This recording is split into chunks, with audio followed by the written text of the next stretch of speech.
Hello दोस्तों, स्वागत है आपका friends at preparation YouTube channel पर। और इस चैनल में मैं आपकी तैयारी करवाता हूं आपके कॉम्पिटिटिव एग्जामिनेशन के लिए। और ये वीडियो डेडिकेटेड है उन एस्पिरेंट के लिए जो तैयारी कर रहे हैं टीचर सिलेक्शन एग्जाम के लिए, जिसमें सीटेट, केवीएस, डीएसएसबी, किसी भी स्टेट का टेट या फिर एनवीएस और वगैरह वगैरह जो एग्जाम होते हैं जिसमें टीचर के सिलेक्शन के लिए कंडक्ट किया जाता है, उस एग्जाम की तैयारी के लिए ये वीडियो है, जिसमें मैं टीचिंग पेडागोजी और साइकोलॉजी, चाइल्ड साइकोलॉजी के बारे में डिस्कस करूंगा। तो ये डिस्कशन एक क्वेश्चन आंसर की फॉर्म में है।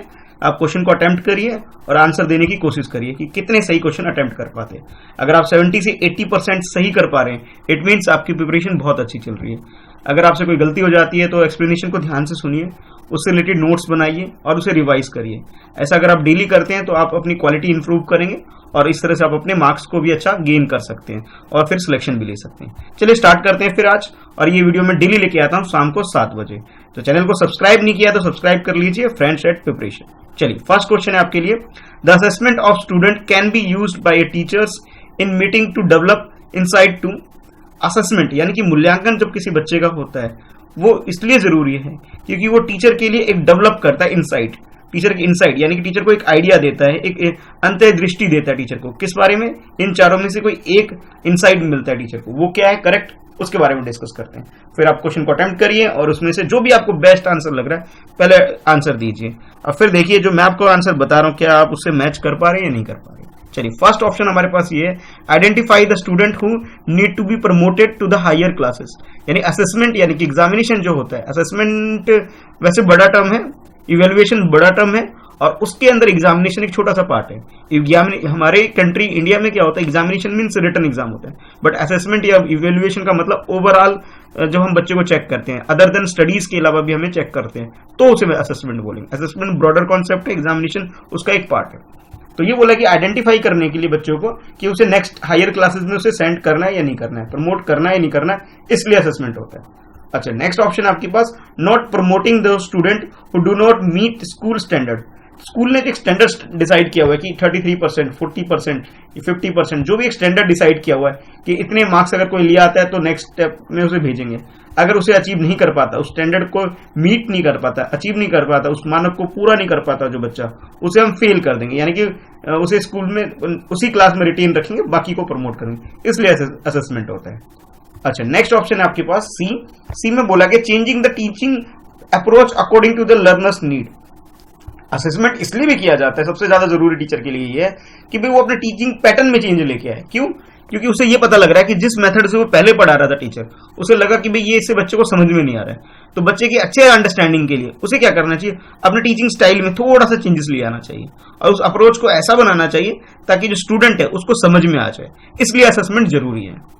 अच्छा, नेक्स्ट है लास्ट ऑप्शन आपके पास डी में बोला गया, creating group of bright and weak student in the class. Assessment लेने का एक सीधा वजह यही है कि क्लास के इंटेलिजेंट या फिर ब्राइट स्टूडेंट को अलग कर दो और जो वीक स्टूडेंट है उसे अलग कर दो, मतलब उसके क्लासिफिकेशन के लिए असेसमेंट होता है। तो एक बार अटेम्प्ट करिए, फिर मैं आपको आंसर बताता हूं। तो अगर आप लोगों ने अटेम्प्ट किया है क्वेश्चन को और सी पे अगर आपने करेक्ट ऑप्शन सी लगा रहे हो तो आपका आंसर सही है। कैसे, अब बताता हूं। कि सी में बोला गया कि भैया ये असेसमेंट जो है, असेसमेंट सिर्फ स्टूडेंट का ही नहीं होता बल्कि टीचर का भी होता है। कैसे? स्टूडेंट का तो होता है, सबको मालूम है, लेकिन टीचर का कैसे होता है ये मैं समझाता हूँ। टीचर को ये पता लगता है कि भाई अगर मेरे जो स्टूडेंट है, मेरे जो बच्चे हैं, वो इस टॉपिक को नहीं समझ पा रहे हैं जब मैं इस तरह से पढ़ा रहा हूँ, तो मैंने मान लीजिए आपने प्लान ए यूज किया, नहीं काम कर रहा है क्लास के अंदर, फिर आप प्लान बी की तरफ फोकस करते हैं कि आप दूसरे प्लान से काम करना स्टार्ट करते हैं। तो यानी कि अपने प्लान को, अपने टीचिंग स्टाइल को जब थोड़ा चेंज लाते हैं तो आपके आउटपुट आने के चांसेस बढ़ जाते हैं। तो इसलिए असेसमेंट जरूरी है कि टीचर भी जान सकता है कि भाई जो मैं पढ़ा रहा हूं बच्चों को समझ में आ रहा है या नहीं आ रहा है। ठीक है, बाकी चीजें जो है, बाकी चीजें हैं जरूरी, पर सबसे ज्यादा जरूरी है यही कॉन्सेप्ट है, यानी कि आपको जो बेस्ट आंसर पिकअप करना, तो जो बेस्ट आंसर है वो यही है। वीक और ब्राइट को क्लासीफाई करना हमारा राइट नहीं है, ठीक है, क्योंकि हमें किसी भी बच्चे के अंदर क्लासीफाई नहीं करना है, सब बच्चे हमारे लिए बराबर है।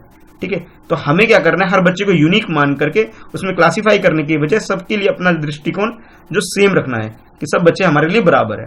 ठीक है, बाकी किसी को फेल करना हमारा टारगेट नहीं है, ना ही किसी बच्चे को नेक्स्ट प्रमोट करने के लिए सिर्फ पढ़ाना है, बल्कि ओवरऑल डेवलपमेंट के लिए टीचिंग करना होता है। चलो नेक्स्ट क्वेश्चन की तरफ चलते हैं। नेक्स्ट क्वेश्चन आपके लिए, learning experience should be planned in a manner so as to make learning meaningful. Which of the given learning experience do not facilitate meaning learning for the children? अच्छा, learning experience जो बच्चों को हम provide करते हैं वो जो plan की जाती है उसमें सबसे ज्यादा जरूरी चीज क्या है आपको ये बतानी है कि भाई उसके अंदर जो लर्निंग जो प्लान करते हो उसको बिल्कुल इफेक्टिव बनाने के लिए, उसे मीनिंगफुल बनाने के लिए, उस एक्सपीरियंस को फैसिलिटेट करने के लिए, उसके एक अच्छे अर्थ तक वो बच्चे के लिए एक अच्छी मीनिंगफुल यानी कि अर्थफुल हो, ये फायदेमंद हो, उसके लिए सबसे ज्यादा जरूरी क्या है? तो आपके पास कुछ ऑप्शन है, जरूरी क्या है, इंपॉर्टेंस क्या है, ये बताना है आपको, ठीक है, समझना क्वेश्चन को। तो ऑप्शन है आपके पास repetition based on the mere recall of content, कि आपको रिपीटेशन करना है पर सारा रिपीट नहीं करना है, उन टॉपिक को रिपीट करना है जिसकी आपकी आवश्यकता लग रही है कि हाँ ये चीज कमी हो रही है, ये बच्चे की अंडरस्टैंडिंग में नहीं हो पा रहा है, इस चीज को रिपीट करना है, उस चीज को दोबारा समझाना है, दोबारा पढ़ाना है, जो चीज आती है उसको रिपीट नहीं करना है, उस जो रिकॉल की जरूरत है जहां पे कंटेंट की, मतलब कंटेंट को देख करके, क्लासरूम के इन्वायरमेंट को देख करके आपको डिसाइड लेना है, इसके अंदर ये बोला जा रहा है। अच्छा, बी ऑप्शन है आपके पास, बी ऑप्शन में बोला गया formulating question on the content, कि आपको क्या नाम है, जब आप टीचिंग एक्सपीरियंस बच्चों को प्रोवाइड कर रहे हैं, अपनी लर्निंग इन्वायरमेंट क्रिएट कर रहे हैं, तो आपने क्या करना चाहिए, आपको क्वेश्चन इस हिसाब से डिसाइड कर लेने चाहिए जो आपने पढ़ा है, यानी कि अपने कंटेंट के हिसाब से ही क्वेश्चन को डिसाइड कर लेना चाहिए, ये जरूरी है लर्निंग एक्सपीरियंस के लिए। अच्छा, नेक्स्ट बोला गया कि आप discussion and debate on the topic, आप टॉपिक पर डिस्कशन और डिबेट करते रहिए, ये सबसे ज्यादा जरूरी है लर्निंग एक्सपीरियंस के लिए। और लास्ट में बोला गया presentation of on the topic, ये टॉपिक पे आप प्रेजेंटेशन करिए, एक प्रेजेंट करिए बच्चे को टॉपिक, बस ये ज्यादा जरूरी है लर्निंग एक्सपीरियंस के। तो जो बेस्ट आंसर है इस क्वेश्चन का, अगर आप अटेम्प्ट कर चुके हैं तो मैं आपको बताऊंगा, जिसने भी ये फर्स्ट यानी ए पे टिक लगाया है, ए जिन्होंने बोला कि करेक्ट है, तो उसका आंसर सही है। कैसे? क्योंकि इसमें हम रिपीटेशन तो कर रहे हैं इन्वायरमेंट को अच्छा इन्वायरमेंट बनाने के लिए, लर्निंग एक्सपीरियंस को ठीक करने के लिए, लेकिन इसमें हमने फोकस क्या किया है, हमारा जो फोकस है, फोकस सिर्फ उन टॉपिक को रिकॉल करने की जरूरत है जिसकी जरूरत आप लग रहे हैं, मतलब कंटेंट के हिसाब से, इन्वायरमेंट के हिसाब से अपने आप को मूव कर रहे हैं, अपने रिपीट कर रहे हैं चीजों को, यानी कि करेक्ट आंसर जो हो गया इसका ए हो गया। तो चलते हैं फिर नेक्स्ट क्वेश्चन की तरफ। नेक्स्ट क्वेश्चन है आपका, गिविंग पनिशमेंट वर्बल और non verbal to the children result in, जब बच्चे को हम वर्बल या नॉन वर्बल, वर्बल का मतलब है जब बोल करके, डांट लगा करके जब आपने किसी बच्चे को पनिश किया, नॉन वर्बल का मतलब है जिसमें आप जैसे मार पिटाई करके जब आपने किसी बच्चे को पनिश किया किसी भी तरीके से, तो उसका रिजल्ट क्या होता है। तो आपके पास ये चार ऑप्शन है। पहली बात तो ये कि अब क्या है कि किसी भी बच्चे को पनिशमेंट देना अलाउड ही नहीं है, पहली बात तो ये, ठीक है, किसी भी बच्चे को पनिशमेंट देना अलाउड ही नहीं है, कि जैसे आप जॉब में आएंगे, सर्विस में आएंगे, तो यह चीज आपको बिल्कुल ध्यान में रखना चाहिए कि आप पनिश नहीं कर सकते हैं किसी भी बच्चे को, ठीक है, पहली चीज तो आपको क्लियर होनी चाहिए। अच्छा, अब अगर किसी बच्चे को आप पनिश करते हैं तो उसके चार रिजल्ट हो सकते हैं, क्या क्या है, चलो देख लेते हैं। तो जो फर्स्ट ऑप्शन आपके पास वो ये मोटिवेटिंग देम टू वर्क, कि आप जब पनिशमेंट देते हैं तो बच्चा मोटिवेट हो जाता है काम करने के लिए। अच्छा, सेकेंड ऑप्शन आपसे बोला जा रहा है प्रोटेक्टिंग द चाइल्ड्स इमेज, कि बच्चे का जो इमेज है उसकी छवि को की रक्षा करने के लिए, बच्चा है इसलिए हम उसकी पिटाई करेंगे भाई, उसकी अच्छी इमेज बनाने के लिए, ये बोला जा रहा है। नेक्स्ट इंप्रूविंग द स्कोर, कि बच्चे के मार्क्स, स्कोर, अंक को आप बेहतर बनाने के लिए, कि आपने पिटाई कर दी तो बच्चा अच्छे से पढ़ेगा, जब अच्छे से पढ़ेगा तो अच्छे मार्क्स लाएगा, तो इस दृष्टिकोण से अगर आप चल रहे हैं, इसका मतलब ये है। और लास्ट में ये बोल रहा है कि जब आप किसी बच्चे की पिटाई करते हैं, यानी कि उसे पनिश करते हैं, वर्बल नॉन वर्बल किसी भी तरीके से, तो ये डैमेज कर देता है बच्चे का सेल्फ कॉन्सेप्ट, यानी सेल्फ रिस्पेक्ट कह लीजिए, सेल्फ कॉन्सेप्ट यानी आत्म अवधारणा कह लीजिए, आत्मविश्वास कह लीजिए, ये बच्चे का कम कर देता है। तो इसलिए हमें ये पिटाई उटाई तो करनी नहीं है, ठीक है, पहली बात तो ये। अच्छा, अब चूज करिए करेक्ट आंसर। तो जो करेक्ट आंसर है इसका, करेक्ट आंसर इसका हो जाएगा डी, यानी कि जब हम बच्चे को पनिश करते हैं तो पनिश करने से क्या होता है कि बच्चे का जो सेल्फ स्टीम है, यानी आपने साइकोलॉजी में पढ़ा होगा, सेल्फ स्टीम, सेल्फ कॉन्फिडेंट या फिर सेल्फ कॉन्सेप्ट बच्चे का लूज हो जाता है, तो हमें वो नहीं करना है, ठीक है, एज ए टीचर आप नहीं कर सकते। चलिए अब नेक्स्ट चलते हैं, क्वेश्चन नंबर नेक्स्ट जो है आपका 4 है, चलो उसको देखते हैं। इस क्वेश्चन में आपके लिए है, which one out of the following provides information about the roles and behaviour which are acceptable in the group during early childhood period। आपको ये पूछा गया आपसे क्वेश्चन में कि इनमें से कौन सा प्रोवाइड करता है इंफॉर्मेशन बच्चे को एज अ रोल के लिए, रोल मॉडल या बिहेवियर के लिए जो सबसे ज्यादा एक्सेप्ट किया जाता है बच्चे के द्वारा, इनमें से कौन सा रोल है। यानी कि जब बच्चा छोटा होता है, आपने देखा होगा जब बच्चा छोटा होता है तो वो क्या करता है कि किसी की कॉपी करना स्टार्ट करता है अपने घर, जैसे घर में है तो जो लड़की जो होती है वो अपनी मम्मी को कॉपी करना स्टार्ट करते हैं, जो लड़के होते हैं अपने पापा को कॉपी करना स्टार्ट करते हैं, जो उनकी आदतें होती है वो करने लग जाते हैं। तो ये चीजें आपने बहुत ज्यादा देखा होगा। तो आपको ये बताना है जब अर्ली चाइल्डहुड पीरियड में होता है तो सबसे ज्यादा किसका करता है, आपको ये बताना है। तो आपके पास ऑप्शन ये हैं, ए सिबलिंग एंड टीचर, अपने भाई बहनों की और टीचर की। सेकेंड बोला आपसे बी टीचर एंड पीयर, मतलब अपने टीचर की और अपने पीयर यानी कि जो उसके क्लासमेट, जो उसकी उम्र के जो फ्रेंड है उसकी करते हैं। अच्छा, नेक्स्ट बोला जा रहा है आपसे पीयर्स एंड पेरेंट्स, मतलब अपने दोस्तों की और पेरेंट्स की करते हैं।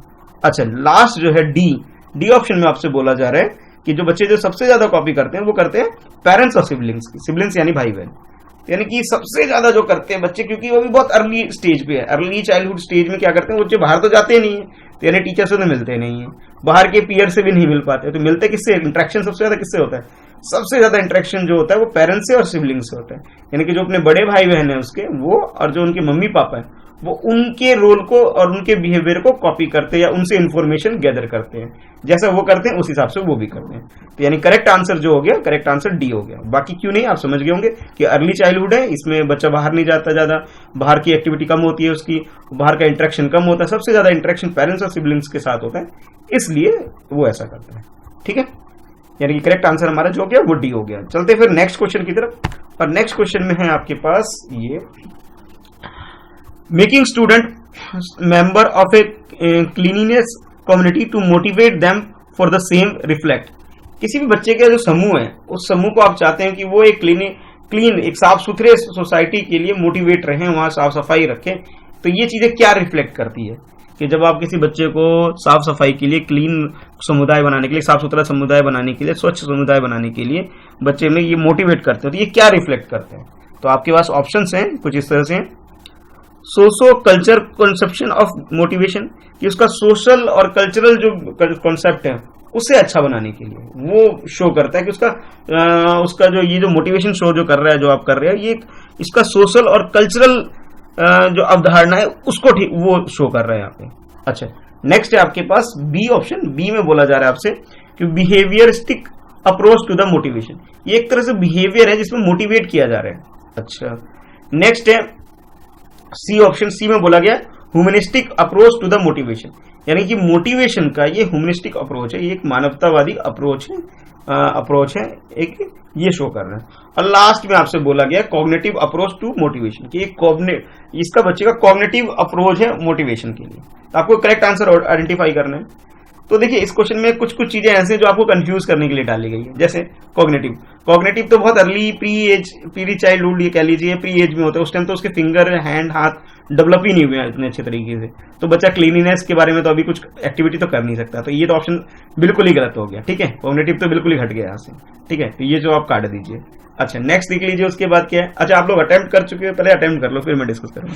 चलो, एक ऑप्शन तो मैंने आपका कैंसिल करवा दिया, बाकी बचे तीन में से बताओ। तो नेक्स्ट जैसे बोला है ह्यूमनिस्टिक अप्रोच है, कि मानवतावादी अप्रोच तो है इसके अंदर, पर इसके अंदर कोई एक्टिविटी भी है, तो वो चीज मेंशन नहीं है, तो इसलिए ये भी गलत हो गया। अच्छा, बिहेवियर अप्रोच है। बिहेवियर इसलिए नहीं है ये क्योंकि ये हर कोई हर बार नहीं करता, कोई करता है कोई नहीं करता है, ये वाली बात है, तो ये तो उसका ठीक नहीं। सोशल कल्चर इसलिए क्योंकि जब ये क्लीनिनेस है और वो भी कम्युनिटी का है, कम्युनिटी का मतलब समाज का है, तो भाई सोशल वर्क ज्यादा हो गया एक तरह से, इसलिए सोशल हो गया। कम्युनिटी से रिलेटेड है कुछ, क्योंकि सब लोग साथ में कर रहे हैं, तो एक तरह से एक समुदाय का एक कल्चर सा बन जाता है, तो इसलिए आप कह सकते हो कि सोशो कल्चर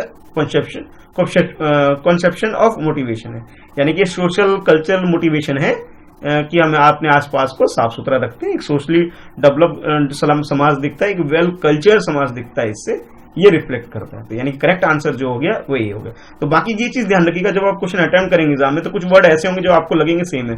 कई बार आपको लगेगा अभी साइकोलॉजी का क्वेश्चन है, साइकोलॉजी से है, चाइल्ड साइकोलॉजी है, कॉग्निटिव बहुत सारी बात हो रहा है, लर्निंग में कॉग्निटिव का यूज है, इधर उधर है, तो कॉग्निटिव भी ठीक लगेगा, लेकिन ऐसा है नहीं। तो टॉपिक को आइडेंटिफाई करना आपको आना चाहिए कि क्या सही है क्या गलत है। ठीक है, तो चलते फिर नेक्स्ट क्वेश्चन की तरफ। इसमें जो करेक्ट आंसर था वो ए था। चल अब देखते हैं नेक्स्ट क्वेश्चन। क्वेश्चन नंबर 6 है ये।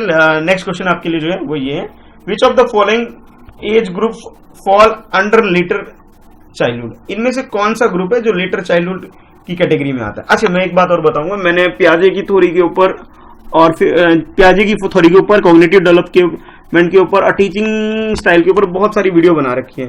आप लोग मेरे प्लेलिस्ट में भी देख सकते हैं। और ये जो एज से रिलेटेड जो कंफ्यूजन आपके दिमाग में होता होगा कि भाई इस एज को क्या बोलते हैं, इस एज को क्या होते हैं, तो ये मैं बार बार डिस्क्रिप्शन में देता हूँ। पता नहीं आप लोग देख नहीं रहे हैं शायद, अगर आप देखेंगे तो काफी यूजफुल वीडियो है, उनको जरूर देखना, मैं आज भी डिस्क्रिप्शन में डाल दूंगा। चलो आप देखते हैं क्वेश्चन क्या है। तो क्वेश्चन ये आपके लिए, विच of the following age group fall under the letter childhood stage, कि लेटर चाइल्डहुड स्टेज में कौन सा एज ग्रुप आता है, कि चाइल्डहुड के यानी कि बच्चे का बचपन काल, बाल्यकाल जब खत्म हो जाता है, ठीक है, उसकी बात कर रही है। बाल्यकाल की, बचपन की वो चीजें जब खत्म हो रही होती है, यानी कि उसकी जो एंड पीरियड जो होता है उसकी बात करें, यानी कि लेटर चाइल्डहुड पीरियड की बात की जा रही है। तो आपके पास ऑप्शन ये है 11 से 18 ईयर, 18 से 24 ईयर, बर्थ से 6 ईयर, और डी ऑप्शन आपके पास 6 to 11 ईयर। तो करेक्ट आंसर के लिए आप एक बार अटेम्प्ट करिए, फिर मैं डिस्कस करता हूं। तो इसका जो करेक्ट आंसर है इसका डी है, डी यानी कि 6 to 11। 6 to 11 ईयर ऐसा होता है जब बच्चा उसका जो बचपन खत्म होने की स्टेज पे होता है, यानी बच्चे से बड़े होने की स्टेज पे वो चलना स्टार्ट कर रहा है। 11 से 18 इसलिए नहीं है क्योंकि वो अडल्टहुड की तरफ मूव कर रहा है, और ये ऑलरेडी अडल्ट हो जाता है 18 से।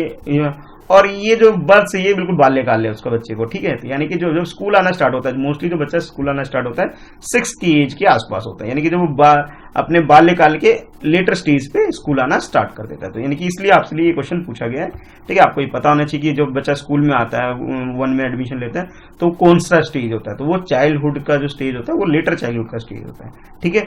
तो करेक्ट आंसर जो आपका हो गया वो हो गया डी हो गया, ठीक है। चलते हैं नेक्स्ट। बाकी डिटेल में जो मैंने आपको बोला ना कि 1 by 1 हर एज के हिसाब से कौन कौन सी थोड़ी लग रही है, क्या लग रहा है, तो ये जब आप देखेंगे उस वीडियो को तो क्लियर हो जाएगा। तो जरूर देखना, मैं डिस्क्रिप्शन में डाल दूंगा। अच्छा ठीक है, नेक्स्ट देखते हैं। नेक्स्ट क्वेश्चन है आपके लिए, Arjab says that language development is influenced by one's innate predisposition which Sonali feel that it is because of the environment the discussion between Arjab and Sonali is about. अच्छा, दो बच्चे हैं या 2 पर्सन है यहाँ पे, एक का नाम है आरजब है, एक का नाम है भाई सोनाली। तो दोनों बता रहे हैं कि जो लैंग्वेज डेवलपमेंट है, दोनों की अपनी अपनी राय, कुछ अपने अपने कॉन्सेप्ट रख रहे हैं कि भाई ये इसका मतलब लैंग्वेज डेवलपमेंट का मतलब ये है, ये इसका इन्फ्लुएंस होता है। एक कहता है कि जो लैंग्वेज डेवलपमेंट है ये एक तरह से इन्फ्लुएंस होता है वन के जो बंदा है या पर्सन है उसका जो लैंग्वेज डेवलपमेंट होता है ये उसकी इनिटेट करने से होता है। इनिटेट का मतलब होता है कि किसी की प्रवृत्ति को मतलब अपने अंदर कॉपी करना एक तरह से, या किसी की उससे अपने आप को ऑब्जर्व करके अपने अंदर चेंज लाना, इसका मतलब। अच्छा, सोनाली का कहना है कि भी जो लैंग्वेज डेवलपमेंट होता है किसी के अंदर वो होता है इन्वायरमेंट से, ठीक है। कोई कहता है कि भी किसी एक पर्सन को जो हम इन्फ्लुएंस होते हैं उससे होता है, दूसरा कह रहा है कि इन्फ्लुएंस नहीं बल्कि समाज से ही होता है, हमारा इन्वायरमेंट से होता है हमारा। तो करेक्ट, ये जो डिस्कशन चल रहा है इस डिस्कशन के बारे में बता रहे हैं किस तरह का डिस्कशन है, ठीक है। तो आपके पास जो ऑप्शन है, ऑप्शन कुछ इस तरह से है। ऑप्शन ए है आपके पास क्रिटिकल एंड सेंसिटिव फीलिंग है, ये दोनों जो बातें कर रहे हैं ये एक बहुत क्रिटिकल टॉपिक पर डिस्कस कर रहे हैं, और ये लोग जो अपनी अपनी राय रख रहे हैं ये सेंसिटिव फीलिंग है इनकी, सेंसिटिव विचार है इनके, संवेदनशील विचार है, भावना है। अच्छा, नेक्स्ट जो आपके पास ऑप्शन है ऑप्शन बी में बोला गया स्टेबिलिटी है और इनस्टेबिलिटी है आर्गुमेंट में, कि यानी कि ये दोनों जो किसी बात को लेकर स्टेबल हो रहे हैं और कभी कभी ये इनस्टेबल हो रहे हैं, मतलब स्थिर है, कई बार अस्थिर है, तो उस हिसाब से अपने तर्क दे रहे हैं, ये वो डिस्कशन है। अच्छा, नेक्स्ट बोला गया ये कंटिन्यूअस एंड डिसकंटिन्यूअस लर्निंग है, कि भाई कोई लगातार है किसी के लर्निंग में ब्रेक आ रहा है, इस टाइप की लर्निंग है। अच्छा, लास्ट में बोला गया जो डी ऑप्शन है आपके पास, तो डी ऑप्शन में आपसे बोला गया कि भाई ये एक तरह से नेचर एंड नर्चर का डिबेट है, कि नेचर कैसा है किसी का और उसकी नर्चरिंग यानी कि उसकी परवरिश कैसी हुई है उसके बारे में बात कर रहे हैं। तो जैसे आप देख पा रहे हैं चारों ऑप्शन जो लग रहे हैं लगता सिमिलर है, पर दो सब में डिफरेंस है। ये क्रिटिकल कोई टॉपिक नहीं है जिसमें क्रिटिकल बातचीत तो नहीं हो रही कि उसमें स्पेसिफिक किसी चीज के बारे में बात है, तो सिर्फ स्पेसिफिक नहीं है, इसके अंदर सबके कमेंट अलग अलग हो सकते हैं, तो क्रिटिकल टॉपिक नहीं है, तो यानी कि ये तो ऑप्शन गलत हो गया ए। अच्छा, उसके बाद ये बोल रहा है ये स्टेबल और अनस्टेबल, यहाँ पे दोनों ही स्टेबल है, अनस्टेबिलिटी की कोई बात ही, इनस्टेबिलिटी की कोई बात ही नहीं हो रही फिर यहाँ पे, ठीक है, यानी कि ये भी गलत हो गया। अच्छा, नेक्स्ट बोला कि ये कंटिन्यूअस और डिसकंटिन्यूअस है लर्निंग है, नहीं भाई ये कोई कंटिन्यूअस और डिसकंटिन्यूअस जैसा मैटर नहीं है, कोई बहुत ज्यादा अपोजिट नहीं है, डिसकंटिन्यूअस वाली तो कोई बात आ ही नहीं रही है इसके अंदर, तो यानी कि ये भी गलत हो गया आपको। और लास्ट में जो है जो बोला गया डी ऑप्शन करेक्ट है। क्यों करेक्ट है आप सुनिए, क्योंकि इसके अंदर जो दोनों जो बता रहे हैं अपने अपने ऑब्जर्वेशन से बता रहे हैं कि एक ने ये महसूस किया है कि भी लैंग्वेज डेवलपमेंट क्या है वो इन्फ्लुएंस होता है दूसरे के इनिटेट करने से, ठीक है। और एक जो बता रहा है कि भी नहीं ये तो इन्वायरमेंट से होता है कि किसी पर्टिकुलर एक को देखने की जगह इन्वायरमेंट, बल्कि ये दोनों ही फैक्टर जरूरी है उसके लिए, लैंग्वेज डेवलपमेंट के लिए। तो मतलब ये तो पर्सन टू पर्सन वेरी कर रहा है, वो अपने हिसाब से कोई बता रहा है कि नहीं ये तो नेचर है, आपको एक नर्चर। नेचर का मतलब जो उसका खुद का जो स्वभाव है उसकी बात की जा रही है, और नर्चर का मतलब है उसकी परवरिश की बात की जा रही है। यानी कि एक तरह से नेचर का मतलब है हेरिडिटी से है, ठीक है, और नर्चर का मतलब इन्वायरमेंट से है। तो आई होप क्लियर हो गया होगा। क्वेश्चन को प्रॉपर तरीके से नहीं पूछा आपसे, थोड़ा सा घुमा के पूछा है।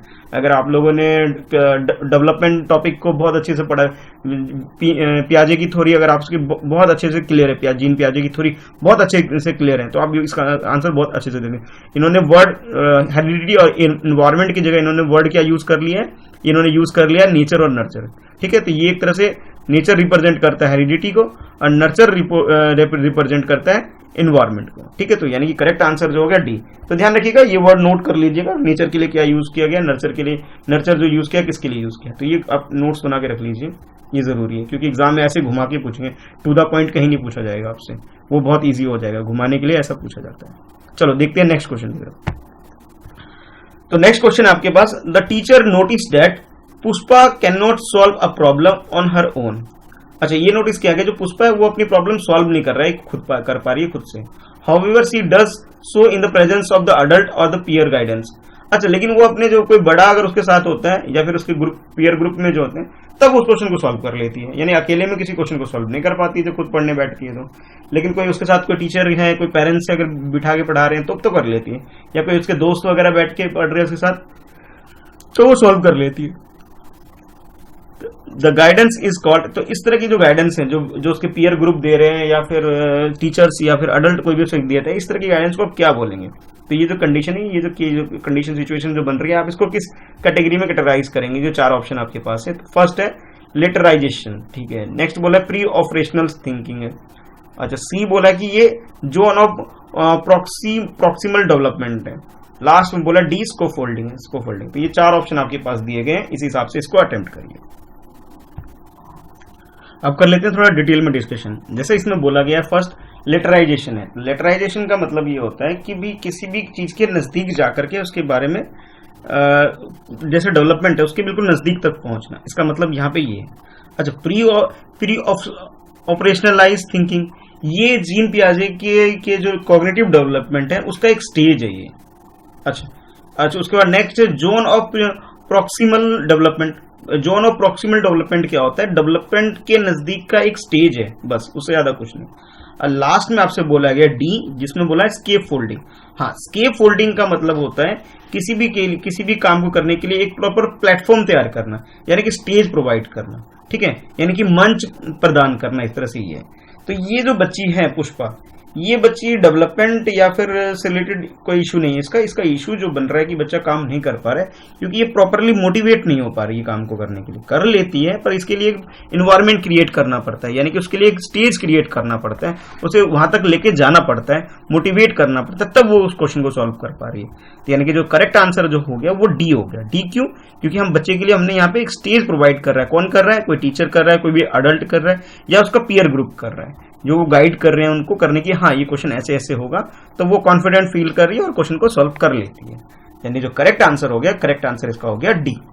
ठीक है, अब चलते हैं नेक्स्ट क्वेश्चन की तरफ। तो नेक्स्ट क्वेश्चन आपका ये है, a teacher label the head of the committee as chairperson instead of chairman. It indicate that the teacher, एक जो टीचर है किसी भी कमेटी के जो हेड होते हैं, जो मेन पर्सन जो होता है उसके जो है कमेटी का, तो उसको चेयरमैन ना बोलकर वो चेयरमैन की जगह उसे चेयरपर्सन बोल रहा है। तो ये क्या इंडिकेट करता है? ये जो टीचर जो इस तरह की लैंग्वेज यूज कर रहा है, इस तरह से जो वर्ड बोल रहा है कि चेयरमैन ना बोलकर चेयरपर्सन बोल रहा है, तो इसमें ये टीचर क्या रिफ्लेक्ट करता है टीचर के अंदर? तो ये आपके पास चार ऑप्शन है, इस हिसाब से आपको आंसर सेलेक्ट करना है। तो फर्स्ट ऑप्शन आपके पास follow a moral acceptable terms, कि भाई ये ऐसी चीज यूज कर रहा है जो एक्सेप्ट की जा सकती है। अच्छा, दूसरा ये बोल रहा है has a good command of language, ये शो करता है कि टीचर का एक अच्छी कमांड है लैंग्वेज के ऊपर। अच्छा, नेक्स्ट बोल रहा है is using a gender free language, जो टीचर है वो किसी जेंडर के ऊपर नहीं, ऐसे जेंडर फ्री लैंग्वेज यूज कर रहा है, मतलब ये किसी मेल फीमेल जैसे टर्म यूज नहीं कर रहा है वो।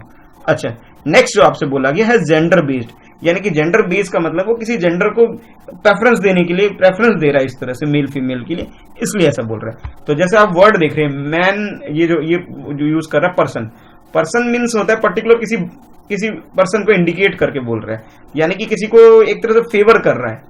तो यानी कि आप ये कह सकते हैं कि भी टीचर यहाँ पे क्या कर रहा है, जेंडर बेस कर रहा है, यानी कि किसी पर्सन का मतलब या मेल के और इंडिकेट करने की बात है। तो अगर वो यहाँ पे अगर मान लीजिए अगर लेडी होती तो चेयर वुमेन भी बोल सकता था वो, ठीक है। यहाँ पे जैसे चेयर पर्सन बोल रहा है, ये चेयर पर्सन का मतलब क्या है कि वो यहाँ पे जो चेयर पर्सन है, चेयरमैन है, वो क्या मेल है, मेल पर्सन है। अगर फीमेल होता तो शायद वो ये वर्ड यूज करता चेयर वुमेन, तो जो कि ये गलत है, ठीक है। यानी कि हमें इस तरह से वर्ड यूज नहीं करना है कि जहाँ पे हमें ये शो करता हो कि हम किसी जेंडर को प्रेफरेंस दे रहे हैं या उसको एक तरह से वैल्यू दे रहे हैं और किसी को डीमेरिट कर रहे हैं, उसको वैल्यू नहीं दे रहे हैं। तो ऐसा नहीं करें। तो जब भी हम क्लासरूम में पढ़ा रहे हैं या फिर स्टेज पे बोल रहे हैं तो अपने वर्ड्स हमें बहुत कंट्रोल करके बोलने पड़ेंगे, अदरवाइज इसकी मीनिंग कुछ और निकल जाती है। तो बीइंग ए टीचर आपको ये सब पता होना चाहिए। तो इस हिसाब से इसलिए आपसे क्वेश्चन पूछा जा रहा है कि भी इसमें करेक्ट आंसर क्या है। तो जो करेक्ट आंसर हो गया ये डी हो गया, यानी कि जेंडर बेस्ड दिखा रहा है, बाइस दिखा रहा है वो टीचर जो इस तरह की लैंग्वेज यूज कर रहे हैं। तो ये चीज आप सिर्फ एग्जाम पास करने के लिए नहीं है, जब आप टीचिंग में आएंगे तब के लिए भी आपके लिए जरूरी है। तो ठीक है, तो ये चीज थोड़ा सा जब भी आप रीडिंग करते हैं, क्वेश्चन को अटेम्प्ट करते हैं, तो इस तरह की चीजों को पॉइंट आउट जरूर करना है आपने। तो करेक्ट आंसर हो गया इसका डी हो गया, ठीक है। अच्छा नेक्स्ट है, नेक्स्ट क्वेश्चन जो आपके लिए है वो कुछ इस तरह से, continuous and comprehensive evaluation is essential for, ये जो सतत और व्यापक मूल्यांकन, सतत यानी कि कंटिन्यूस जो कि हमेशा होता रहता है, व्यापक जो बड़े लेवल पे होता है, इस तरह का जो मूल्यांकन जो होता है उसके लिए सबसे ज्यादा जरूरी क्या है, उसके लिए एसेंशियल चीज क्या है। तो जो आपके पास ऑप्शन है कुछ इस तरह से, fine tuning of test with the teaching, कि जो टेस्ट होने चाहिए वो टीचिंग से रिलेटेड होना चाहिए, टीचिंग के हिसाब से होना चाहिए। अगर टीचिंग के हिसाब से नहीं होगा तो गड़बड़ हो जाएगी भाई। क्यों?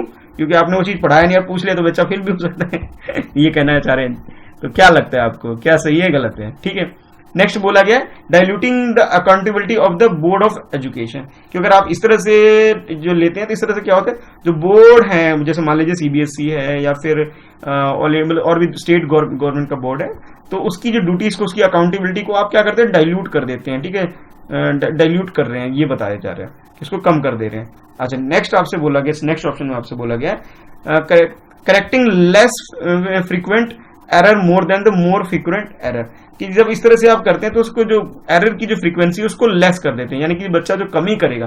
जब आपका जो इवैल्यूएशन का मेथड अगर सीसीई है, यानी कि continuous comprehensive evaluation pattern use करते हैं, तो बच्चे की मिस्टेक करने के चांसेस कम हो जाते हैं। क्यों? क्योंकि आप उसे प्रैक्टिस अच्छा करा रहे हैं, ये बोला जा रहा है। अच्छा लास्ट ऑप्शन जो आपसे बोला गया वो ये है कि understanding how learning can be observe, कि इससे ये पता लगता है कि लर्निंग कैसे की जा रही है, वो ऑब्जर्व कर सकते हो आप कि बच्चा कैसे सीख रहा है, सही सीख रहा है, नहीं सीख रहा है, गलत कर रहा है, सही कर रहा है। तो आपके पास एक चांस होता है कि आप बच्चों को अच्छे से ऑब्जर्व कर सकते हो, ये इसका एसेंशियल पार्ट है। और रिकॉर्ड एंड इम्प्रूव अपॉन, उस हिसाब से आप उसे रिकॉर्ड मेंटेन कर सकते हो, फिर उसके बाद इसे इम्प्रूव भी कर सकते हो। तो ये बोला जा रहा है। तो करेक्ट आंसर क्या है तो चूज करिए, फिर मैं बताता हूँ। तो जैसे आप लोगों ने अटेम्प्ट कर लिया होगा, तो जिसने भी इसका आंसर सोच रहे हैं डी है, तो बिल्कुल डी सही इसका आंसर है। क्यों है वो? इसलिए क्योंकि जब हम नॉर्मल जो जैसे पहले पुराना पैटर्न जो होता था कि एग्जाम लो, मार्क्स आए, काम खत्म, और रिपोर्ट कार्ड बना दिया आपने, 33% से ज्यादा नंबर लिया है तो बच्चा पास, अदरवाइज फेल। लेकिन अब क्या है कि अब आ गया सीसीई। सीसीई आने से क्या हुआ कि इसमें सिर्फ रिटर्न एग्जाम ही नहीं होता, बल्कि अदर एक्टिविटी भी होता है, डिबेट होता है, क्यूज हो गया आपका, डिबेट हो गया, स्टेज हो गया, प्रेजेंटेशन हो गया, बहुत सारी ऐसी एक्टिविटीज स्कूल में होने लगे, जिससे क्या होता है उसमें भी मार्क्स होने लगे। तो यानी कि और भी चीजों को वेटेज दी जाने लगी, सिर्फ रिटर्न चीजों को वैल्यू नहीं दी गई, पर रिटर्न के अलावा बाकी चीजों को भी प्रेफरेंस दी जाने लगी, उसको भी एक तरह से वेटेज दी जाने लगी। तो जिससे क्या हुआ कि टीचर के पास भी चांस हो गया कि वो अच्छे से ऑब्जर्व कर सकता है बच्चे की लर्निंग एबिलिटी को, कैसे सीख रहा है, उस चीज को समझ सकता है टीचर कि हाँ भाई ठीक कैसे सही कर रहा है, नहीं कर रहा है, उसको प्रॉपरली ऑब्जर्व करने का टाइम मिल गया, उस चीज को रिकॉर्ड करने का भी अच्छा टाइम मिल गया, उसे रिकॉर्ड भी कर सकता है, और उसके बाद जो मिस्टेक हो उस हिसाब से वो इंप्रूवमेंट बच्चे के अंदर ला सकता है। तो ठीक है, तो ये इसका जो करेक्ट आंसर हो गया, करेक्ट आंसर हो गया डी है। रीजन क्या? The Lawrence Kohlberg theory which label signifies absence of morality in the true sense, Lawrence Kohlberg की जो मोरालिटी की थ्योरी है उसके अंदर जो मोरालिटी का जो absence जो शो करता है वो ट्रू सेंस में किस लेवल पे शो करता है। तो ये आपके पास ऑप्शन है level 3, level 4, level 1 and level 2। तो ये 4 ऑप्शन है। अगर आप लोगों ने अपने साइकोलॉजी के पेपर के लिए तैयारी अच्छी सी करी है, पेडागोजी को अच्छे से पढ़ा है, तो लॉरेंस कोल्बर की थ्योरी भी आप लोगों ने पढ़ा होगा। तो उस थ्योरी से बताना है आपको कि कि इसका बेस्ट आंसर क्या हो सकता है। तो क्वेश्चन अटेम्प्ट करिए, फिर मैं डिटेल में डिस्कस करता हूं। तो इसका जो सही आंसर यानी जो करेक्ट आंसर है इसका, ये आंसर है इसका सी, यानी कि लेवल 1। लेवल 1 जो होता है ये इनिशियल स्टेज होता है, जिसे हम इस तरह से भी बोल सकते हैं, प्री कन्वेंशनल लेवल भी बोलते हैं इसे, ठीक है। तो प्री कन्वेंशनल लेवल जो होता है जिसमें बच्चा बिल्कुल ही मतलब कन्वेंशनल लेवल से भी पहले की जो स्टेज होती है, जिसके अंदर बच्चे को मोरालिटी के बारे में नॉलेज नहीं होती, यानी कि उसके अंदर अब्सेंस होती है मोरालिटी के बारे में, तो उस लेवल को बोला, उसमें जो अब्सेंस होता है उसी के अंदर उसे बोला जाता है ये जो अब्सेंस है ये ट्रू सेंस में, अदरवाइज बाकियों में नहीं, बाकियों में बच्चा अवेयर हो चुका होता है। तो थोड़ा डिटेल में बात कर लेते हैं। जो करेक्ट आंसर तो इसका सी हो गया, ठीक है, लेकिन थोड़ा डिटेल में बात करते हैं लॉरेंस कोल्बर थ्योरी हुआ है क्या। इस थ्योरी के अंदर इसको थ्योरी को 6 स्टेज में डिवाइड किया गया है, और लेवल की बात करें तो इसके अंदर 3 लेवल यूज किए गए हैं मेनली। जो 3 लेवल कुछ इस तरह से, pre conventional level, conventional level और फिर पोस्ट कन्वेंशनल लेवल, ठीक है। तो अगर मैं बात करूं सिर्फ लेवल 1 की बात करूं, तो लेवल 1 के अंदर आपके पास जो मेनली 2 पार्ट्स में से डिवाइड करके थोड़ा सा इसकी जो ओरिएंटेशन की गई है वो की गई है कि भाई ये ओबिडेंस ऑन पनिशमेंट को फर्स्ट ओरिएंटेशन के अंदर लेके आया गया है, और सेकंड जो इसको लेके आ गया है, सेकंड इसको लेके आया गया कि सेल्फ रिस्पेक्ट या सेल्फ इंटरेस्ट ओरिएंटेशन के ऊपर है, ठीक है। तो ये बात करता है लेवल 1। बाकी डिटेल में अगर आप कभी डिस्कस करना चाहते हैं, अगर ये थोड़ी क्लियर नहीं है, डाउट्स हैं आपके, तो मैं ये लॉरेंस कोल्बर थ्योरी के ऊपर वीडियो लेक्चर बना सकता हूं आपके लिए, लाइव क्लास भी लेके आ सकता हूं अगर आप चाहें तो, लेकिन उसके लिए जब आप कमेंट बॉक्स में इसकी जरूरत के बारे में मुझे बताएंगे, ज्यादा कमेंट आएंगे तो बनाऊंगा, अदरवाइज इसकी जरूरत नहीं लग रही मुझे। जैसे आप बोलेंगे वैसे क्वेश्चन के हिसाब से, जिस तरह से टॉपिक जो पूछा है ये क्वेश्चन आपसे यूजुअली पूछा जाता है। तो करेक्ट आंसर इसका सी हो गया, यानी कि लेवल 1। चलते हैं नेक्स्ट क्वेश्चन की तरफ। तो नेक्स्ट क्वेश्चन है आपका, which of the following is not correct for the progressive model of socialization of child. कि आपको जो सोशलाइजेशन ऑफ चाइल्ड यानी कि बच्चे का जो समाजीकरण होता है, जो उसका जो एक तरह से मॉडल जो होता है, प्रोग्रेसिव मॉडल जो होता है, उसके रिगार्डिंग में आपको बताना है कि विच ऑफ द फॉलोइंग, इनमें से कौन से स्टेटमेंट गलत है। नॉट करेक्ट का मतलब है गलत, तो हमें गलत स्टेटमेंट आइडेंटिफाई करना है। 4 में से 3 सही है, 1 गलत है, तो गलत वाला हमें ढूंढना है। तो फर्स्ट ऑप्शन आपके पास है active participation in a group work and learning social skill, कि ग्रुप वर्क में और लर्निंग जो भी सीख रहे हैं उसमें सोशल स्किल में जो लर्निंग जो हो रही है वो बिल्कुल बच्चा एक्टिवली पार्टिसिपेट कर रहा है, ये इसका पार्ट नहीं है किसका, प्रोग्रेसिव मॉडल सोशलाइजेशन का। आपको ये बताना है कि ये सही है गलत है, यानी कि जो भी है आप अपने हिसाब से अटेम्प्ट करिए। नेक्स्ट बोला जा रहा है children except what they are offered by the school irrespective of their social background, कि बच्चे को क्या करना चाहिए, स्कूल में जो भी सही सिखाया जा रहा है, चाहे वो अपने टीचर से, स्टूडेंट से, कुलीग से, कहीं से भी कुछ भी सीख रहा है, सब कुछ एक्सेप्ट कर लेना चाहिए चुपचाप, बिना सोचे समझे, बिना अपने सोशल बैकग्राउंड को ध्यान में रख करके ये सही है गलत है वगैरह वगैरह चुपचाप एक्सेप्ट कर लेना चाहिए, ये बोला गया है। अच्छा, नेक्स्ट बोला गया कि there should be a place for the democracy in class, classroom के अंदर एक डेमोक्रेटिक नेचर या डेमोक्रेसी इन्वायरमेंट जरूर होना चाहिए क्लास के अंदर। वो कैसे, फॉर एग्जाम्पल मैं आपको बताता हूं। मान लीजिए आप क्लास के अंदर एक मॉनिटर को सिलेक्ट कर रहे हैं, आपकी क्लास में 40 अराउंड स्टूडेंट है, ठीक है, आप चाहते हैं कि एक मॉनिटर सिलेक्ट करना है आपको, ठीक है। तो अब आप किसी को भी अटेंडम उठाएंगे तो ये एक तरह से बाइजनेस हो जाएगी, ये पक्षपात वाली बात भी आ सकती है आपके ऊपर। तो बीइंग ए टीचर आपको थोड़ा सा अलर्ट रहना है। इसका बेस्ट तरीका ये होता है कि यहाँ पे आप बच्चे को डेमोक्रेटिक नेचर भी, वैल्यूज भी बच्चे के अंदर इंक्लिकेट कर सकते हैं, उसके अंदर डाल सकते हैं। और दूसरा ये है कि इसको किस तरह यूज करना है, वो आपकी प्रॉब्लम भी सॉल्व हो जाएगी। वो कैसे, सपोज 40 बच्चे हैं, 40 में से 10 interested, 10 student may be interested और 30 may not be interested in become a monitor in the classroom. तो आप क्या करिए, 10 बच्चे जो भी इंटरेस्टेड उनको सामने बुलाइए, ठीक है, उनकी वोटिंग करा लीजिए। बाकी जो रिमेनिंग बच्चे 30 स्टूडेंट है, तो वोटिंग में जो ज्यादा लेके आते हैं पॉइंट, जो बच्चे ज्यादा वोट लेके आते हैं उसको मॉनिटर बना दीजिए। तो ये बेस्ट तरीका है, आपकी प्रॉब्लम भी सोल्व हो गई, पक्षपात वाली वाइजनेस वाली कोई प्रॉब्लम भी क्रिएट नहीं हुई क्लासरूम के अंदर। बच्चे के अंदर आपने एक डेमोक्रेटिक वैल्यू भी इनकलकेट कर दिया आपके अंदर, उनके अंदर आपने उसको ये भी सिखा दिया, ठीक है, और बच्चे को सोशलाइजेशन भी एक तरह से उसका भी लेसन आपने दिया। तो बहुत सारे तरीके हैं। एग्जाम्पल आप क्लासरूम में इंप्लीमेंट कैसे करते हैं, ये एग्जाम्पल मैं आपको इसलिए दे रहा हूं कि कई बार जब आप इंटरव्यू फेस करेंगे तब वहां पे आपसे प्रैक्टिकल प्रॉब्लम और प्रैक्टिकल सोल्यूशन मांगा जाएगा आपसे, तो इसके लिए मैंने थोड़ा डिटेल में डिस्कस किया। अच्छा, डी ऑप्शन जो है, डी ऑप्शन इसका ये होगा, socialization is adaption of social. ये सोशलाइजेशन जो होता है, समाजीकरण जो होता है, एक तरह से एडप्शन होता है। अगर आप किसी भी सोसाइटी में अपने आप को एडजस्ट कर पा रहे हैं, अपने आप को वहां पे व्यवस्थित कर पा रहे हैं, इट मीन्स कि आप सोशलाइज हो रहे हैं, इसका मतलब ये है। लेकिन हमें क्या करना है इस क्वेश्चन में, हमें गलत स्टेटमेंट फाइंड आउट करना है, सही वाले फाइंड आउट नहीं करने, गलत। जैसे यहाँ लिखा हुआ है नॉट करेक्ट, जब भी आप क्वेश्चन पढ़ेंगे उसमें देख लीजिए करेक्ट पूछा है इनकरेक्ट पूछा है।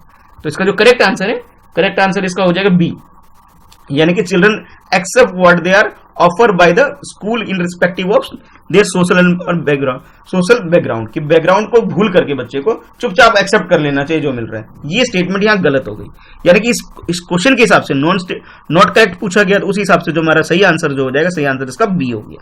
ठीक है, आई होप आप लोगों ने अटेम्प्ट किया होगा। अच्छा, नेक्स्ट देखते हैं नेक्स्ट क्वेश्चन में क्या है। तो नेक्स्ट क्वेश्चन आपके लिए ये है, इन लर्निंग कि लर्निंग के अंदर जब हम अधिगम होता है, लर्निंग यानी कि हिंदी में सीखना या अधिगम बोलते हैं,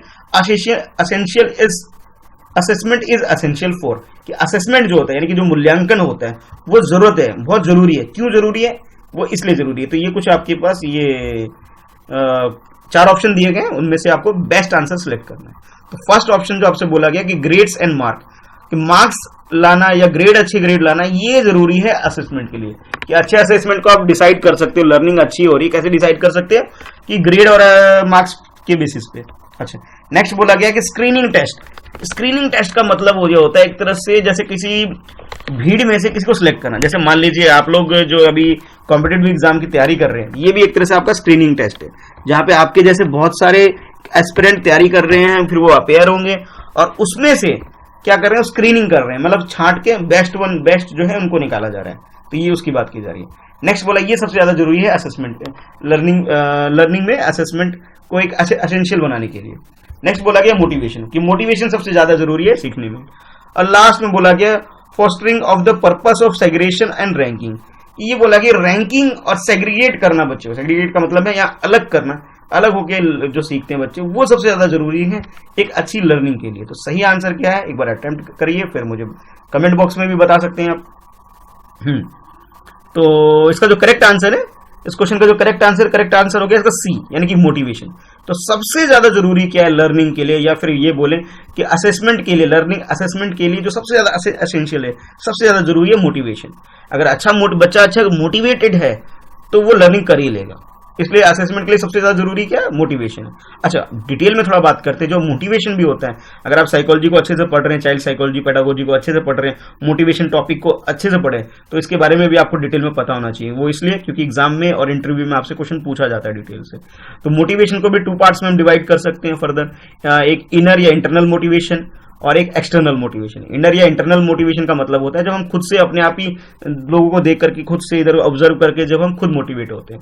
और एक्सटर्नल का मतलब होता है जब कोई बाहर से हमें मोटिवेट करता है, कोई हमें एग्जांपल देकर या कोई मोटिवेट करता है। फॉर एग्जांपल जैसे मैं लेके चलूं, जैसे मान लीजिए महाभारत का युद्ध हो रहा है, महाभारत के युद्ध में अर्जुन वॉर नहीं करना चाह रहा था, तो लॉर्ड कृष्णा उसे बोलते हैं कि ये करो, ये जरूरी है, धर्म है तुम्हारा, वगैरह वगैरह। तो वो उसको मोटिवेट कर रहे हैं। तो ये एक्सटर्नल मोटिवेशन है एक तरह से।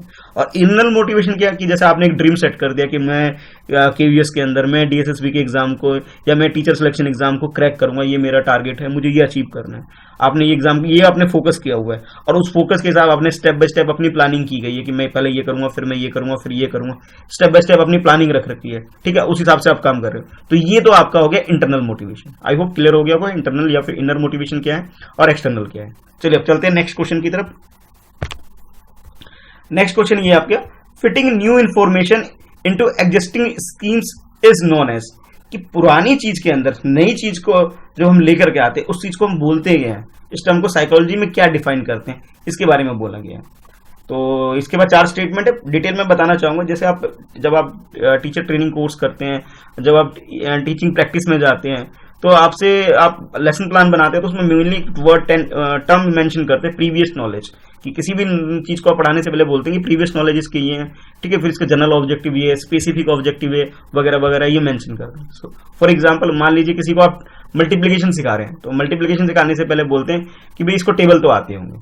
मान लीजिए किसी को आप सिखा रहे हैं कि भाई एडिशन सिखा रहे हैं, तो एडिशन के लिए आप मान के चलते हैं कि उस बच्चे को एडिशन से पहले काउंटिंग आती होगी। तो जो काउंटिंग जो है ये एक तरह से प्रीवियस नॉलेज है। और जो आप एडिशन सिखा रहे हैं, तो एडिशन जो वो न्यू चीज है, नई नॉलेज है, जो आप बच्चे के अंदर ग्रैब करना चाहते हैं कि बच्चा ग्रैब कर ले इस चीज, ठीक है। तो इस चीज को भी ऐसे ही इन्होंने घुमा के प्रीवियस नॉलेज टर्म यूज ना करके इन्होंने क्या लिखा है, एग्जिस्टिंग स्कीम्स बोल रहा है, ठीक है। अच्छा, न्यू इन्फॉर्मेशन का मतलब है जो आप पढ़ाने जा रहे हैं, जो आप सिखाने जा रहे हैं, जिसको आप फिट करने जा रहे हैं, यानी कि जो चाहते हैं आप ग्रैब कर ले बच्चा, उसके बारे में बात की जा रही है। तो जरूरी नहीं है कि जो आप पढ़ के आए एज इट इज ऐसा ही क्वेश्चन फॉर्म किया जाए, क्वेश्चन को थोड़ा सा घुमा के फॉर्म किया जाता है, ठीक है। थोड़ा इस चीज को समझना आपको आना चाहिए। तो 4 ऑप्शन है आपके पास, 4 ऑप्शन को जिस तरह से अकोमोडेशन है फर्स्ट ऑप्शन, सेकंड ऑप्शन जो बी ऑप्शन आपका इक्विलिब्रेशन आपके है, सी ऑप्शन में आपका एसिमिलेशन है, और third option sorry D option जो आपका ऑर्गेनाइजेशन। तो ऑर्गेनाइजेशन संगठन की बात कर रही है, संगठित करते हैं आप चीजों को, इसके बारे में ये बोला है। एसिमिलेशन का मतलब है आत्मसात करते हैं, उस चीज को अपने अंदर धारण करते हैं, पुराने के साथ उसको जोड़ते हैं, कुछ ये बात की जा रही है। इक्विवेलेंट का मतलब होता है कि एक तरह से बैलेंस बना रहे, पुरानी नॉलेज और नई नॉलेज के अंदर एक बैलेंस क्रिएट कर रहे हैं। और लास्ट में बोला कि एकोमोडेट का मतलब अपने अंदर रख रहे हैं, पहले से था उसके अंदर रख रहे हैं, एक तरह से यहाँ आवास का मतलब घर से नहीं है, उसके अंदर रख रहे हैं, ये बोला जा रहा है। तो जो करेक्ट आंसर इस क्वेश्चन का, जो करेक्ट आंसर है, आप लोगों ने अटेम्प्ट कर लिया होगा, करेक्ट आंसर इसका होगा सी, यानी कि एसिमिलेशन। एसिमिलेशन मतलब ये है कि उसे आत्मसात करना, यानी कि पहले से ऑलरेडी आपके पास कुछ नॉलेज है, अब जो नई नॉलेज आई है, नई नॉलेज को भी क्या कर रहे हैं, उसे भी अपने अंदर ग्रैब कर रहे हैं, उसे अपने अपने क्या बोलते हैं, जिस तरह से कंप्यूटर है, कंप्यूटर के अंदर पुरानी भी फाइल है, अब एक नई फाइल और ऐड कर रहे हैं, और ऐड इस तरह करें कि दोनों फाइल इंटर रिलेटेड हो जाए, ताकि आप जिसकी जब जरूरत हो आप उसे रिकॉल कर सके। तो इस करेक्ट आंसर जो आपका एक तरह से हो गया वो एसिमिलेशन हो गया, ठीक है, यानी कि ऑप्शन सी सही आंसर है इसका।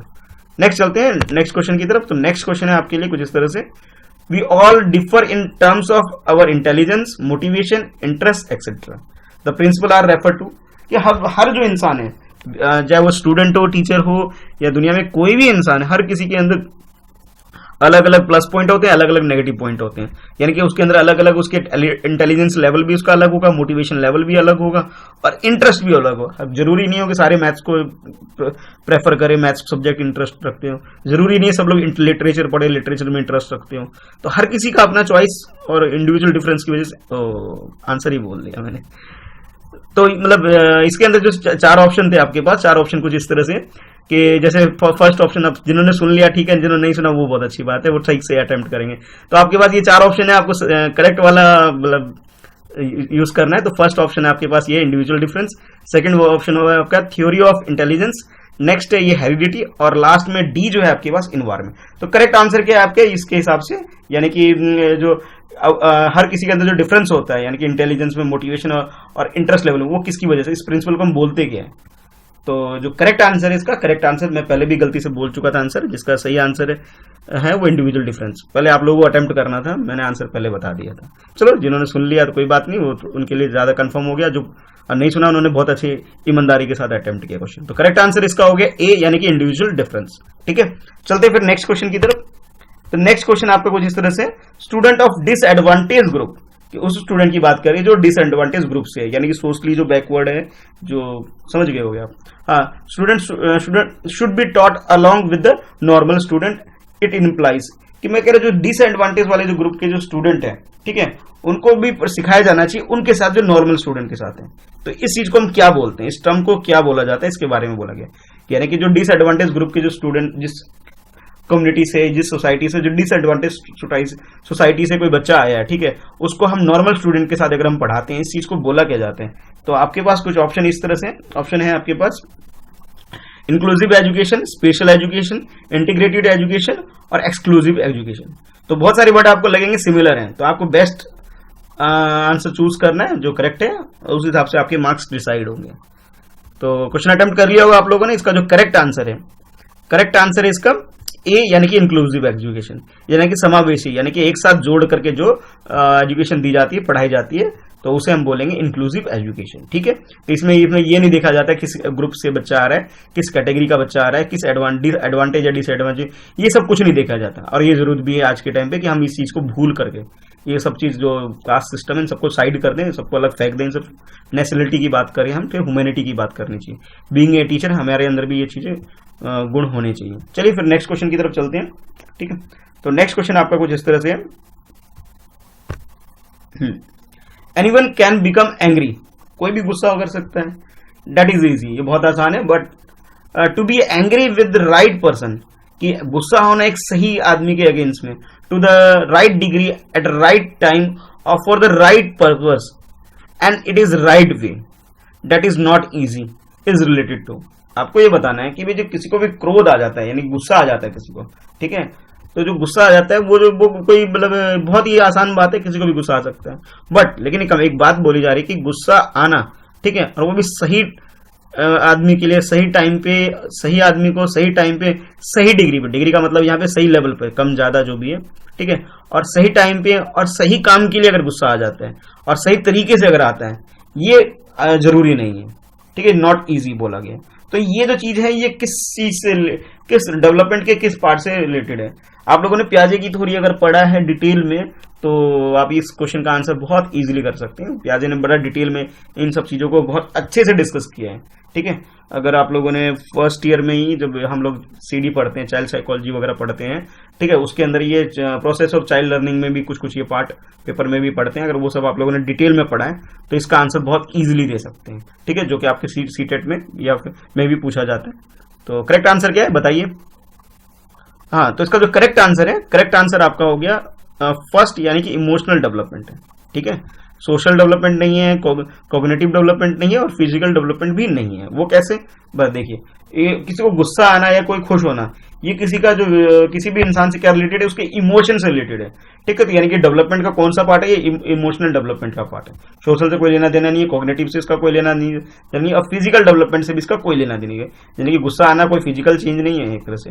कॉग्निटिव यानी कॉग्निटिव से कोई लेना देना नहीं है, सोशल होने से भी कोई लेना देना नहीं है। यानी कि बच्चा या कोई ह्यूमन बींग अपने इमोशन को कितना कंट्रोल रख पाता है, नहीं रख पाता है, कब गुस्सा करना है, कब नहीं करना है, किस चीज पे करना है, कंट्रोल करना है, रोना है, ये सारी चीजें जो किस पे आती है, किसी के इमोशन के ऊपर आती है। तो इसलिए ये जो स्टेटमेंट आपको दिया गया है ये रिलेटेड है इमोशनल डेवलपमेंट से, ठीक है। तो चलते हैं फिर नेक्स्ट क्वेश्चन की तरफ। कुछ वो इस तरह से deficiency in the ability to write, कि कोई लिखने में कमी है, मतलब ठीक ठाक नहीं लिख पा रहा है, associated with the impaired hand writing is system of, आपको ये बताना है कि भी जो कोई अगर ढंग से लिख नहीं पाता है, ये जो कमी है किसी बच्चे के अंदर कि वो ठीक से नहीं लिख पा रहा है, ये किससे रिलेटेड है, किसके सिस्टम में। तो आपको ये बताने की, यानी किसके लक्षण है आपको ये बताने। तो आपके पास जो फर्स्ट ऑप्शन है वो डिस्ग्राफिया है, कि डिस्ग्राफिया है ये। सेकेंड ऑप्शन जो बोला ये डिस्फ्रेक्सिया है ये, ठीक है। नेक्स्ट ऑप्शन जो बोला गया ये डिस्क्लेकुलिया है ये, ठीक है। और लास्ट में आपसे बोला गया डिसलेक्सिया है ये। तो यानी कि ये चार ऑप्शन आपके पास दिए गए हैं जो लर्निंग से जुड़े हैं किसी न किसी तरीके से। तो एबिलिटी टू राइट से जो रिलेटेड है वो आपके बारे में, उसके बारे में आपको करेक्ट चूज करना है। ये क्वेश्चन बहुत जरूरी है, क्योंकि अगर आप एजुकेशन से जुड़े हैं तो आप बच्चे की हैंड राइटिंग अच्छी है बुरी है ये रिफ्लेक्ट करती है उसकी पर्सनैलिटी को, ठीक है। तो इसलिए भी जरूरी है कि आपको ये टॉपिक क्लियर होना चाहिए, और ये पूछा भी जाता है एग्जाम वगैरह में। तो इसका जो करेक्ट आंसर है इसका वो ए, यानी कि डिस्ग्राफिया यानी कि जो इमेज क्लियर नहीं बना पा रहे हैं। फॉर एग्जांपल, मैं कुछ दिन पहले भी मैं डिस्कस कर रहा था, तब भी मैंने आपको बताया था कि मान लीजिए एक बच्चा है जो बी को डी बना रहा है और डी को बी बना रहा है, ठीक है। यानी कि उसके इमेजिंग सेंस उसकी क्लियर नहीं है, ठीक है। यानी कि मिरर इमेज बना रहा है, उल्टा पुल्टा कर रहा है, बी को डी बना रहा है, डी को ई बना रहा है, इस तरह से गड़बड़ कर रहा है कोई बच्चा, ठीक ठाक नहीं लिख पा रहा है। तो ये भी एक तरह से बच्चे की एबिलिटी टू राइट में कमी है, लिखने की क्षमता में उसकी कमी है, ठीक है। तो इस हिसाब से इस क्वेश्चन का जो आंसर हो जाए, आंसर तो ए हो जाएगा। मेरी एक रिकमेंडेशन है, आप चाहो तो फॉलो कर सकते हो, आपके प्रिपरेशन को के लिए काफी यूजफुल है। आप लोगों ने भी अगर टीचर बनने वाले हैं, अगर आपने तारे जमी हुई मूवी नहीं देखी है तो बहुत पहले भी मैं काफी बार ये चीज मैं रिकमेंडेशन कर रहा हूँ। इसलिए नहीं कि मुझे किसी मूवी को प्रमोट कर रहा हूँ, इसलिए नहीं कर रहा हूँ, इसलिए बोल रहा हूँ क्योंकि आपकी ये मूवी जरूर देखनी चाहिए, क्योंकि ये पूरी मूवी इस चीज से ही रिलेटेड है, ठीक है। तो डिटेल में आपको काफी सारे कॉन्सेप्ट आपके अपने आप ही क्लियर हो जाएंगे, बिना बुक पढ़े भी आपके बहुत सारे जो कॉन्सेप्ट है अपने आप क्लियर हो जाएंगे, जो आपके प्रिपरेशन में काफी यूजफुल होंगे। अगर आपने देख लिया तो बहुत अच्छी बात है, नहीं देखा तो कम से कम एक बार जरूर देख लेना। तो करेक्ट आंसर इसका हो गया ए। चलते हैं फिर नेक्स्ट क्वेश्चन की तरफ। हाँ, तो नेक्स्ट क्वेश्चन है आपका कुछ इस तरह से, according to the Piaget's theory, ये तो बहुत इंपॉर्टेंट थ्योरी है, which one out of the following will not influence one's cognitive development, ठीक है। इनमें से क्या है जो किसी भी बच्चे के कॉग्निटिव डेवलपमेंट को इफेक्ट नहीं करते, इन्फ्लुएंस नहीं करते हैं। अच्छा, एक बात और बताना चाहूंगा, मैंने पियाजे की थ्योरी को, कॉग्निटिव डेवलपमेंट को बहुत डिटेल में डिस्कस किया हुआ है, जिसका लिंक भी इस वीडियो के नीचे है, चाहो तो आप देख सकते हो अपने कॉन्सेप्ट को क्लियर करने के लिए। तो आपको ये बताना है कि पियाजे की जो थ्योरी है कॉग्निटिव डेवलपमेंट के लिए, ठीक है, कॉग्निटिव डेवलपमेंट के लिए जो पियाजे की थ्योरी है उसके अंदर इनमें से, इन चारों में से कौन सा एक्स्ट्रा फैक्टर है जो कि इसे इन्फ्लुएंस नहीं करता है, ठीक है। नॉट की बात की गई है, ध्यान रहे, नॉट, जब भी नॉट बोले थोड़ा सा अलर्ट हो जाना है, नो नॉट रॉन्ग, ये थोड़ा सा अलग, क्योंकि यहाँ क्वेश्चन गलत होने के पूरे चांसेस बढ़ जाते हैं। ठीक है, तो जैसे आप एग्जाम में अटेम्प्ट कर रहे हैं तो थोड़ा अंडरलाइन कर लीजिए, सर्कल कर लीजिए, उस पर थोड़ा सा ध्यान दे लीजिए। ठीक है, तो 4 ऑप्शन है आपके पास, इस हिसाब से आप अटेम्प्ट करिए। तो फर्स्ट बोला लैंग्वेज इफेक्ट नहीं करती, सोशल एक्सपीरियंस इफेक्ट नहीं करती है, फिर कह रहे हैं मैचुरेशन इफेक्ट नहीं करती है, लास्ट में बोला एक्टिविटी इफेक्ट नहीं करती। तो सही आंसर क्या है आपको ये बताना है। तो इसका जो करेक्ट आंसर है इस क्वेश्चन का, करेक्ट आंसर हो गया मैचुरेशन। मैचुरेशन ये परिपक्वता, यानी कि जो अडल्टहुड वाली की बात कर रहे हैं, क्योंकि कॉग्निटिव डेवलपमेंट जो होता है वो बहुत अर्ली स्टेज में होता है, जब बच्चा बहुत छोटा होता है। और जो अगर मैच्योर होने की बात करें हम, या अडल्ट होने की बात करें, तो बच्चा अडल्ट तो जैसे हम नॉर्मली जो हम लोग समझते हैं, अडल्ट का मतलब इंडिया में जो डेफिनेशन रखी गई है एज पर द लॉ रखी गई है कि 18 ईयर अगर कोई बच्चा है कंप्लीट कर लेता है तो उसे हम अडल्ट बोलते हैं। तो पियाजे की theory 18 year, cognitive theory 18 year के आसपास की नहीं बात करता, उससे पहले की है, यानी कॉग्निटिव डेवलप पहले होती है। फॉर एग्जाम्पल मैं आपको एक एग्जाम्पल से समझाना चाहूंगा कि मान लीजिए आप किसी बच्चे को राइटिंग सिखा रहे हैं। ठीक है, तो राइटिंग से पहले बच्चे के अंदर इतना भी डेवलपमेंट हो चुका होना चाहिए ताकि वो अपने पेन को या पेंसिल को या फिर कलर को अपने हाथों पर, अपनी फिंगर पे होल्ड कर सके। ठीक है, इतनी अगर उसके अंदर कैपेबिलिटी अगर हो गई है, ठीक है, तो ताकि तभी जाकर के आप उसे मतलब राइटिंग सिखा सकते हैं। तो ये जो पकड़ने की जो एबिलिटी है उसके, ये पेन को होल्ड करने की, कैसे होल्ड करना है, कैसे लिखना है, तो ये बच्चे का कॉग्निटिव डेवलपमेंट हो गया। ठीक है, तो कॉग्निटिव डेवलपमेंट का मैं एक छोटा सा एग्जांपल देके मैंने आपको समझाने की कोशिश करी थी। तो जो ये सबसे ज्यादा जो है कोई इफेक्ट नहीं करती क्या मैच्योरेशन, क्योंकि मैच्योरेशन पार्ट ही नहीं होता है इसका, परिपक्वता तो बाद में आएगी, लेकिन ये स्टेज पहले आ चुकी होती है। तो यानी कि लैंग्वेज इफेक्ट करती है, सोशल एक्सपीरियंस भी इफेक्ट करता है, एक्टिविटी भी जो बच्चा कर रहा है वो भी इफेक्ट करता है, बस मैच्योरेशन नहीं करता। क्यों? क्योंकि ये सबसे बाद में आता है, इसलिए। तो करेक्ट आंसर जो इस क्वेश्चन का हो गया वो हो गया आपका सी हो गया। चलते हैं फिर नेक्स्ट क्वेश्चन की तरफ, वो कुछ इस तरह से है। नेक्स्ट क्वेश्चन में कुछ इस तरह से, which of these does not imply practical intelligence in the theoretic theory. अच्छा, अब आपको ये बताना है जो प्रैक्टिकल इंटेलिजेंस जो होता है थियोरेटिक थ्योरी से रिलेटेड नहीं है, जो इससे रिलेटेड नहीं है, डज नॉट इंप्लाई, जो उससे उसका कोई मतलब नहीं है, इसके बारे में बोला गया है। ठीक है, तो आपके पास जो ऑप्शन कुछ इस तरह से, फर्स्ट ऑप्शन आपसे बोला गया है कि फर्स्ट ऑप्शन में आपके पास है रीशेपिंग द एनवायरमेंट, की एनवायरमेंट को रीशेप करना। ठीक है, रीशेप का मतलब उसे मतलब उसके साइज में, आकार में जो भी चेंजेस लाना। ठीक है, ये इंटेलिजेंस से कोई इसका लेना देना नहीं है, ये बोला गया है। अच्छा, नेक्स्ट आपसे बोला गया है कि भी कि thinking practical about one self. ठीक है, थिंकिंग अबाउट ये ना अपने बारे में खुद से ही सोचना, ये इसी से रिलेटेड नहीं है, ये बोला गया। नेक्स्ट बोला गया choosing the environment in which you can succeed, कि उस एनवायरमेंट को सेलेक्ट करना, चूज करना जिसमें आप सक्सीड हो सकते हो, सफल हो सकते हो, ये इस प्रैक्टिकल इंटेलिजेंस के अंदर ये उसके मतलब से इसका संबंध नहीं है, ये बोला गया। लास्ट में आपसे बोला कि अडॉप्शन टू द एनवायरमेंट, कि एनवायरमेंट में अपने आप को अडॉप्ट करना, ये प्रैक्टिकल इंटेलिजेंस के अंदर नहीं आता, ये बोला गया है। तो करेक्ट आंसर क्या है एक बार चूज करिए, फिर हम डिस्कस करते हैं क्या है।